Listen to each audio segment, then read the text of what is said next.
So there's a chapter that is closing for you, for some of you, and you're gonna have to be okay with it. The more you set boundaries, the more people are gonna be offended. And it may be taken personally, but the one person that you need to watch out for overstepping your boundaries is yourself. Everything that's happening in your life is a reflection of the things that you won't deal with, won't accept, won't acknowledge.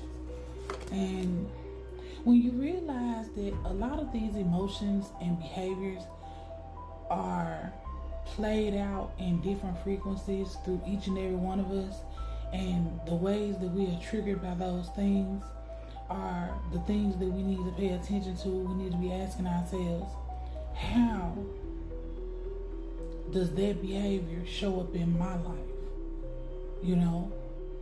Because what's on the other end of someone who avoids responsibility?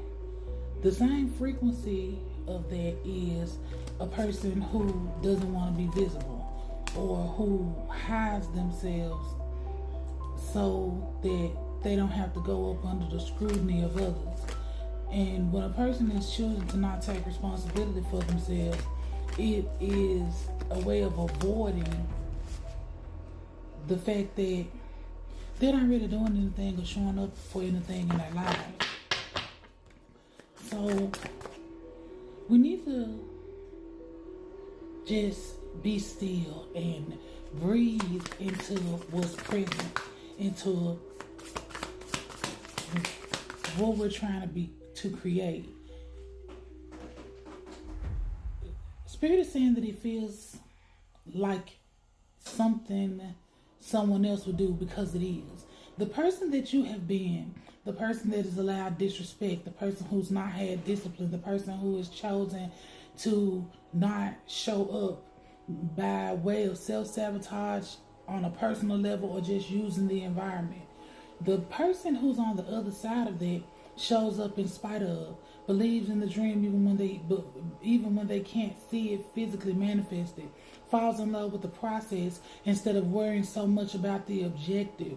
The law of detachment says to accept things as they are. And right now, your growing cannot be a place where you feel like you should be ashamed of it. Any version of you that shows up better than the one who did not, that is a step towards the full embodiment. Embodiment doesn't happen from one place to another. Embodiment happens when we gradually, step by step, come into the type of person that does show up. When we can voice out and speak, I'm the type of person who shares my knowledge because I want to be of help to the collective. I'm the type of person who gets up and does my meditation because I want to show up present and not get lost so much in my environment, because I recognize that I am not my environment. I just live in my environment. It comes down to a new way of thinking. And what you're walking away from is believing that you are not strong. I'm not talking about the strong of struggle. I'm talking about the strong that is of resilience. You are a resilient person. All of these things have happened. These things have not happened to you for you to allow them to suck you in and keep you in place. Resilience is so that you can continue to move, so that you continue to grow, so that you can continue to be, so that you can move on. Come on, Six of Swords. You recognize that you are moving out of, let me be clear. Your soul is always moving you forward. It's this conditioned body and conditioned mind that keeps you tangled in these webs. I have noticed that the more I have decided that I'm gonna be in alignment. I'm not going to enable poor behaviors. I'm going to hold myself accountable. I'm going to build from a place of acceptance instead of from a place of fear. And what I accept about myself is I'm very good at the things that I do, but I have not made myself visible in a way that allows me to be my authentic self, right? Always allowing my ideas to, sit in limbo. Even went through a few experiences where things that I've thought and I've not shared with anybody have been, come down my feet a few weeks or even a few days later.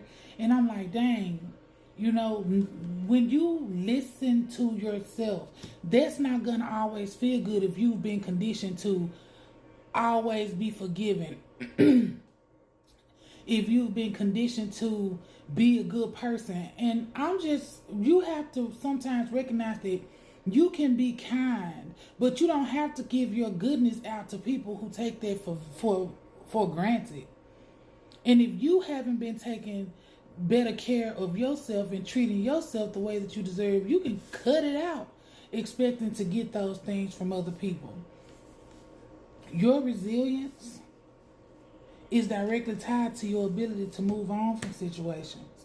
And it's tied to the spark that you allow yourself to cultivate around their growing. Identity shifts happen when you choose. They don't happen because, someone told me to. No, you have to choose those things. You have to say, today, I'm going to get up and I'm going to show up as the best version of myself.